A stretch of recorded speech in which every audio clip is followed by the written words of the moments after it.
Mambo VP. In this video, I'm going to show you how to use an if function or a case statement using QGIS. So for my case, I have values which are like line vector, which are roads. So let us look at our data. That means I have a condition, I want to attain a certain condition. That means if that condition is met, I will assign a certain values.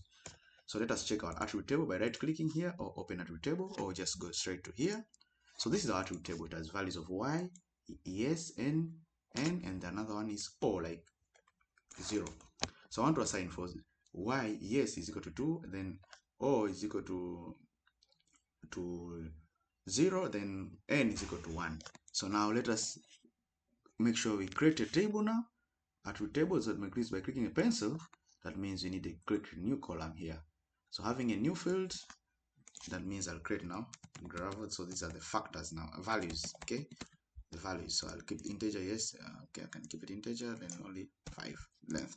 So press OK. So I have a new column. So I want to assign, that means whenever there is a y, it assigns to 2, or when there is an n, o is assigned to 0, when there is an n, it assigns to 1.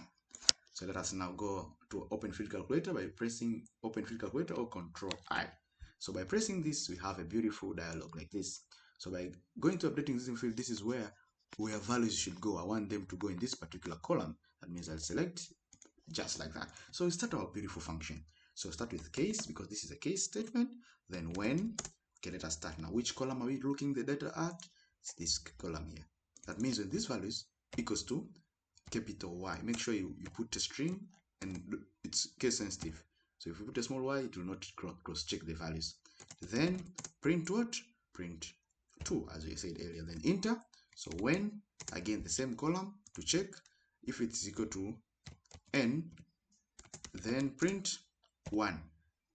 Okay, now we are left with the last one. So the last one you can put a when, but because it's the last one, say else print 0. That means it will be 0, a number. Okay, because our field actually is an integer.